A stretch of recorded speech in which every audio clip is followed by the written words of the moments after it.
So it's, we're almost getting a whole Krypton Superman ordeal, but it was coming from that.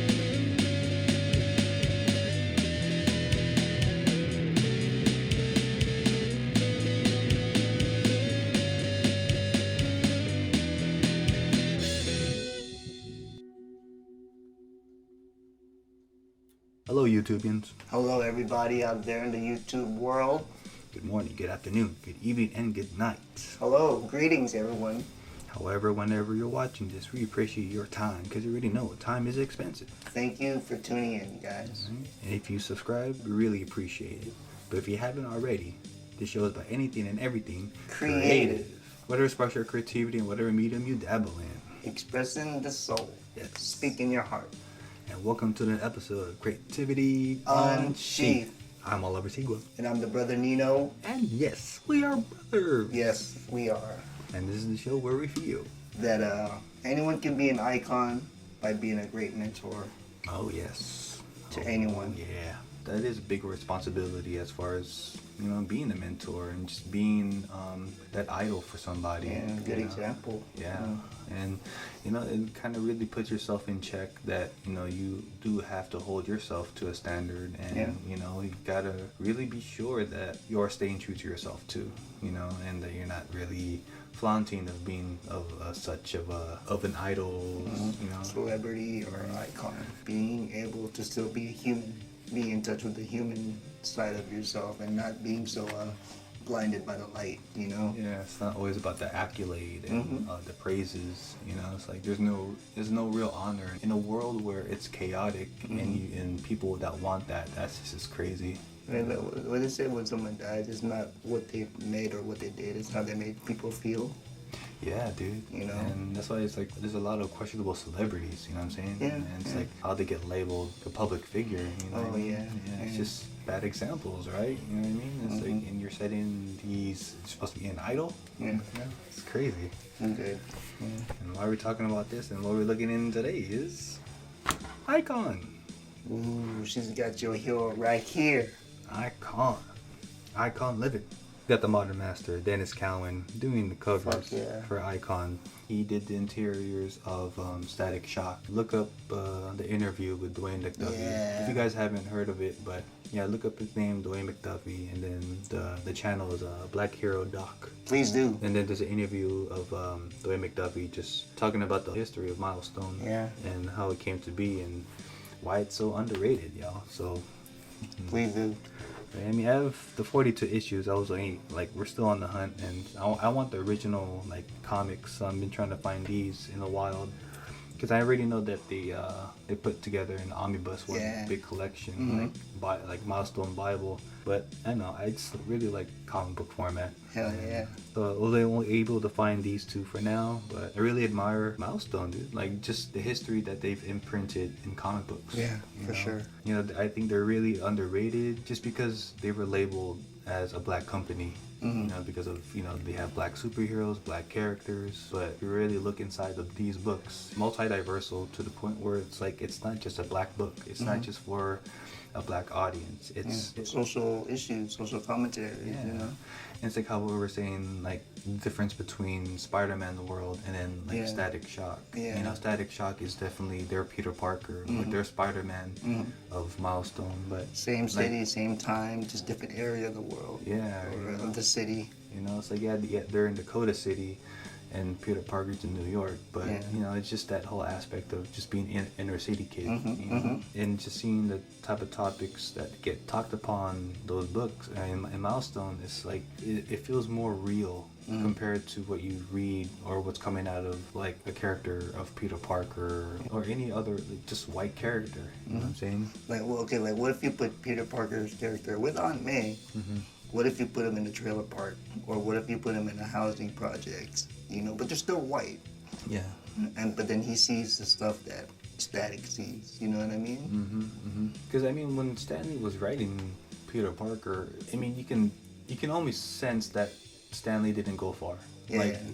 As far as New York. Yeah, suburban kid. Almost. He didn't go far as like how really inner city people lived. compared to a writer like Anna Senti, you know, a journalist, she's actually gonna go into Hell's Kitchen, and then, you know, see how people live, right? You know, she's actually gonna go there and observe and be in it, you know. And you know, of an intelligent and sophisticated writer like Dwayne McDuffie, he was so ahead of his time as a writer, dude. That's why he's like one of my favorite writers to learn and just to read, because it's not pandering. It's not finger pointing. no. Yeah. It's like it's not a history lesson. It's a well thought out story, you know. It's not saturated with all the stereotypes and all the mainstream things of minorities. Seriously, and just really kind of goes off that, you know, just a universal human being, you know. It's like, yeah, you're given powers, yeah, you dress for today, but you're just adapting to your area, you know, but it's not really you, you know what I mean? So yeah, y'all, we're just gonna dive into issue 1. Alright, y'all, so it's the creative team up front of Icon. Favorite writer of all time, Dwayne McDuffie, rest in peace. Rest in peace, man. Penciler, MD Bright. Mighty Bright. Dude, it almost looks like Steve Ditko. Almost, yeah, I thought that's what Holy it was cow. too. Like, what? Co-creation? Yeah, It's good hatch marks. seriously, I wonder Full hatching. if that was a Gustovich on that. So the year is 1839. Whoa. Is their Icon's home planet, I take it. Cool, no dialogue, silent. Yeah. It's cool. Yeah, look at that explosion. It's really nice. That's really great. Wow, really sells the impact. Yeah, nice colors too, right here. And you see her running out. Yeah. I don't know. I like these colors. Yeah, that's really cool. Kind of reminds me of the Evangeline Yeah. colors. Yeah. So it's, you know, we're almost getting a whole Krypton Superman ordeal, but it was coming from that one big ship battle. So I wonder if he shrunk it to a kid. So morphed into a baby. Yeah, exactly. So like it adapted to the destination. So you're like, we're in Africa. Yeah. Right. I need to disguise myself real quick. Yeah. Yeah, because like there's no bubbles, no dialogue. Totally different. That's a good a way of doing that. We're not being like Superman. Total ripoff, right? Yeah. Right. It's like that's the intelligence of Dwayne McDuffie, man. Yeah, good science to it. Like he really thought about it. He looked like how can I make this not like Superman? Right, because he has written Justice League, so he was able, you know, just to dive into that mythos of Superman. So maybe just, you know, stealing and just making his own iconic character. So we're in 1993, old district of the city of Dakota, and now Icon, he is now Augustus Freeman the Fourth, A lawyer. big time lawyer. Housing projects, city of Dakota, Paris Island, and you got Raquel. Will be later dubbed as a certain character. Who will it be? We're at Mr. Freeman's house now. Yeah. Mr. Augustus Freeman the Fourth's house, aka Icon. Pretty big house. A big house for a lawyer. You don't see Matt Murdock's house like this. No, so he really shows how successful he really is. Yeah. Like we're just representing big companies too at that. You would think it is like a Bruce Wayne-age. I really like the storytelling, dude. Yeah. It's awesome. Really flows like a cartoon. The Blood Syndicate. It's gonna be another episode, y'all. Stay tuned. Stay tuned. She tries to hide. Christina, are you down here? I heard some sort of noise. So I take it they can't see him, in the dark, right? Turn on the light. Stay right there. So they're trying to get away with his TV, but not gonna let it happen. Damn, shot him point blank. Got scared, like no way. Yeah. Bougie ass MF. It's cool that Dwayne is able to like mix in street talk. You know, still makes it feel authentic. Yeah. You know. So it chases them down. Yeah, just tripping out on him flying, but it's also giving them an ultimatum and a life lesson. Your behavior reflects poorly on our people and on yourselves. Seeing this art, like knowing it's not digital, it like really makes you want to stay traditional. Seriously. Makes you want to, and like with it's not even glossy paper. No, dude. It's like you seriously can learn a lot. Like the folds. Yeah, right? The storytelling. The flow of his robe. Oh look how it's flowing this way. They're all running that way. It's like as if it's like a directional tool, right? A directional tool to like turn the next page. Yeah. Right. Where we're going next. Right. That's really cool. It's really like really well thought out on this panel design. Yeah. Or page design, I should say. Right, because he could have had it like totally flowing the other way. Right, or just drape down. Yeah. Right? And, for sure. And they're running that way. Yeah. Wow, that's awesome. It's like I feel like this artist is like really underrated. You know? It's like it's not a big name, but the storytelling is like amazing, man. I like how the colors added that to the street lights. Yeah. I really admire these colors, dude. Yeah. Not too bright. No. And here, Raquel. So she's come back. She suggested herself to be the Rocket, his partner. Totally get this in like other superhero stories. Like I can be your sidekick, man. Real blank man. Oh yeah, dude. It's like the most common trope in the superhero book. He takes her up on that offer. And just have her learn the ropes of what it means to be a hero. Kind of like in I Am Legend. Meet me at the bridge. The same bridge. On the hour, at the hour. Yeah. At its highest peak. Tonight's the night. If I'm lucky, from now on I'm gonna have plenty to write about. Right? How fitting. So it's like thing. Peter Parker being a photographer. Oh yeah. And then she can write it about their adventures. It's like it's also like how Stephen King writes his characters as if they're a writer or as if like they dive in some sort of art form themselves, art medium. So yeah, as if like that's just keeping that little Easter egg. Oh yeah. You know, for all creatives or who do the same thing. Yeah. You know? Writers, journalists. Yeah. So I wonder if Ditto was a photographer or likes taking pictures. Oh yeah, seriously. Given that he threw that in Peter Parker.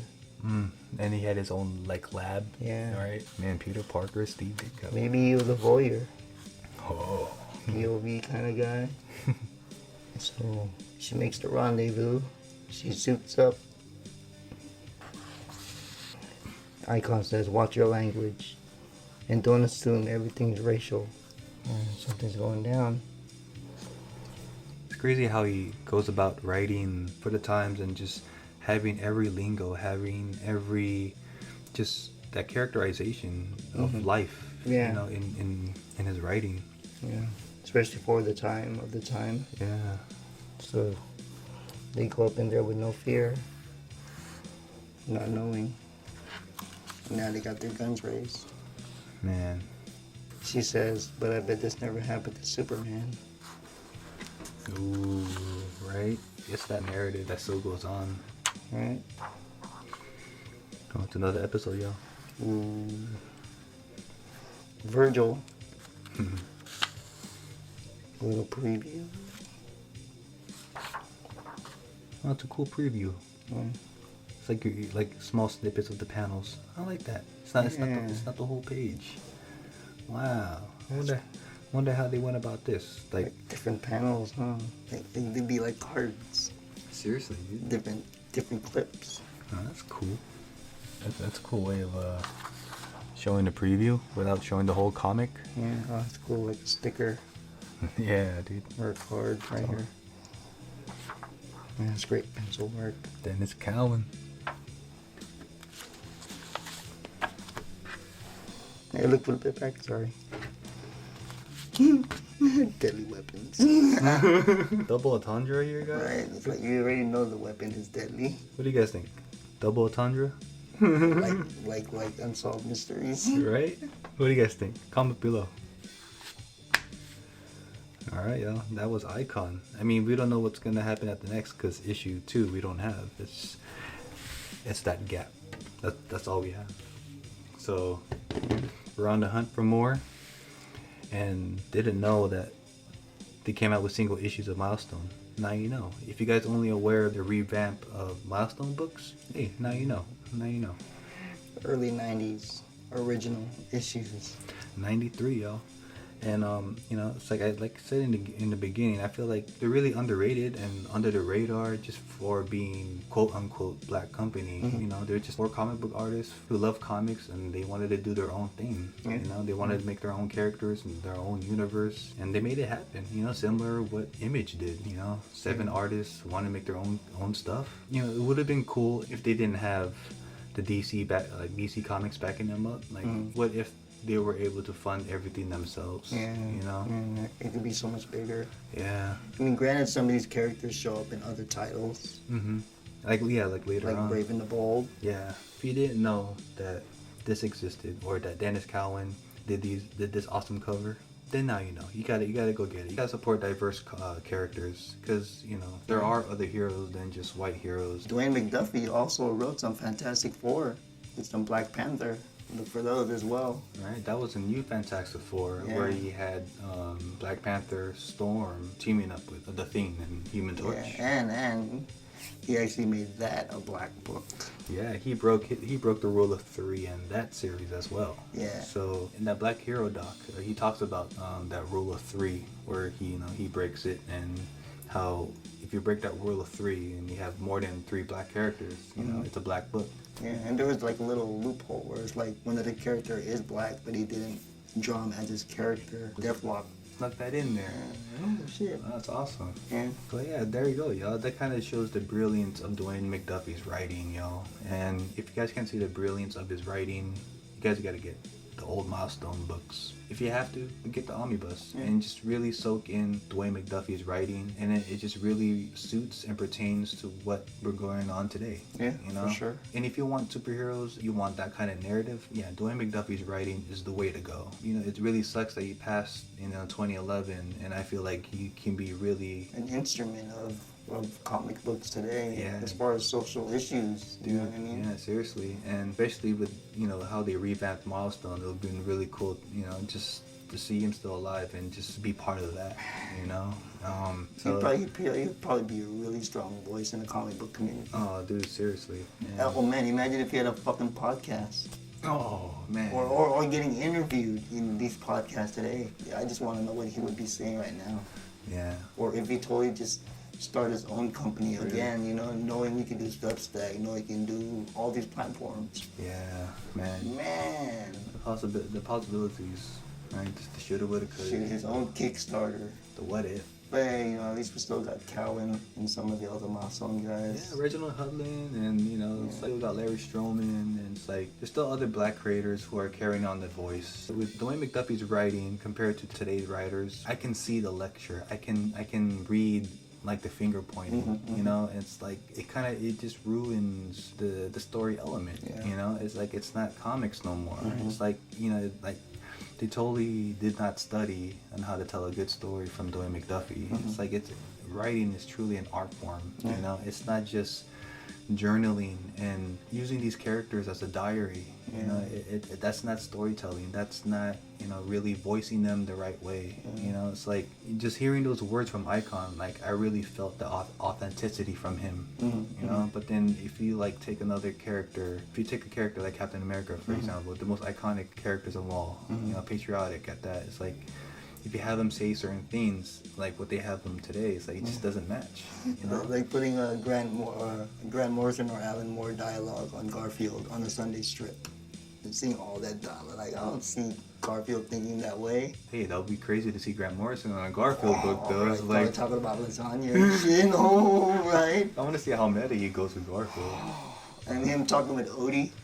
Oh yeah. With the dude. dog. Oh, with more dialogue there. Shit. Never mind. All right, we're off topic, y'all. That's All right. we're going meta, but you know, but yeah, it just shows like writing what you want to write or what you want to put. That's Yeah. not really that character's voice. no, it's like you know, yeah, you can understand exposition, you can understand act writing for acts 1, 2, and 3, you know, but essay writing is not storytelling. You know, I just gotta say it at that. You know, I just feel like that's just like what these today writers are. You know, coming fresh from college and they're just writing their term paper, but in comic book form, right? Or they're taking their term paper and put it in comics. You know, it's like that's not comics. You know, but hey. It's kind of like backwards. Like you're getting comic book artists to draw history books. Right. But then it's like you can't put the history in comics that way. No, It'd be boring. It's Yeah. like, you can break it down in comic form like Edgar Allan Poe books. Right. Break it down that way, but icon. Yeah, that's an icon, y'all. So if you guys didn't know this existed, you know, definitely support Icon. Definitely support Milestone. Support Black creators, y'all. Black For books and you know diversity, y'all. Just support good stories. Yeah. You know, you know, there's stories for everybody. Great literature. Yep. Great literature.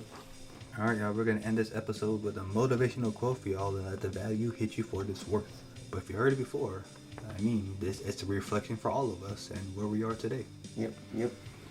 And this one's by the great Oprah Winfrey. Oprah Winfrey.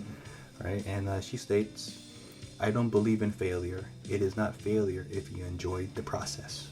End quote. Nice.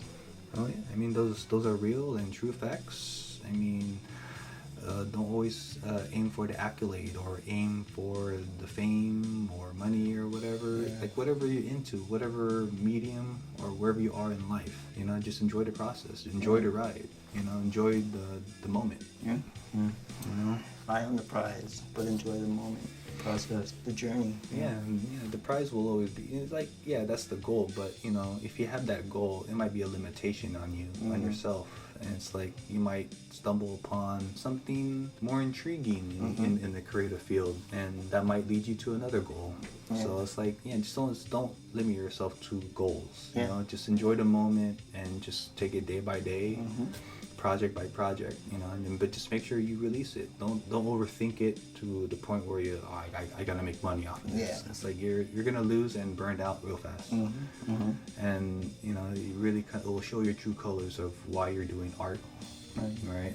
Art, you know, quote unquote art. It's like you're just in it for the money because of how artists A and B are making money. It's like, you know, don't do it for that. You know, it's cool to be inspired by artists A and B, but you know, you are you, and you already know what's best for you as an artist, individual, and a human being. So don't copy anybody else, because they already have them. We need you. We need you, your voice as an artist. Yeah, we're talking to you as if we know you, but we don't know you. You know, that's why we're just sharing the awesome creativity that got unleashed in Icon by the voice of, you know, late and great Dwayne McDuffie. And, you know, just let Oprah's quote and let all of this just be inspiration and our self-reflection on who you are as an artist and where you want to go and where you want to take your art and where you want to be with this new year coming in. Yeah. Where do you want to see yourself 4 years from now, 5 years from now? Shit, 5 days now, 5 weeks, 5 months. Yeah. You know, just don't think too far ahead. You know, 5 months from now, like, whoa, like where you want to go, like what do you want to accomplish? You know, start right now after this video. You know, make that list and then get the ball rolling. Because before you know it, 5 months is already here. Seriously, we're gonna hit Christmas again. Yeah, no, seriously, Christmas in July, guys. Yeah, literally 5 months. Christmas in July.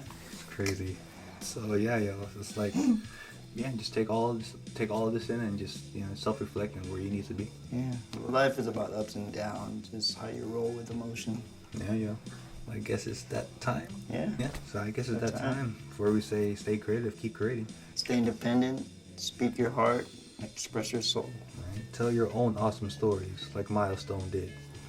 And do your best to find that balance that's good and evil. Yeah, spread the love, kill the negativity, and be a good mentor. You know, be the icon of positivity. Be the best human being that you can be possible. That's all we can do here. Yeah. Till next time, yo. Till next time. Peace. Peace. I love you. I love you. In the words of Denzel, each one teach one.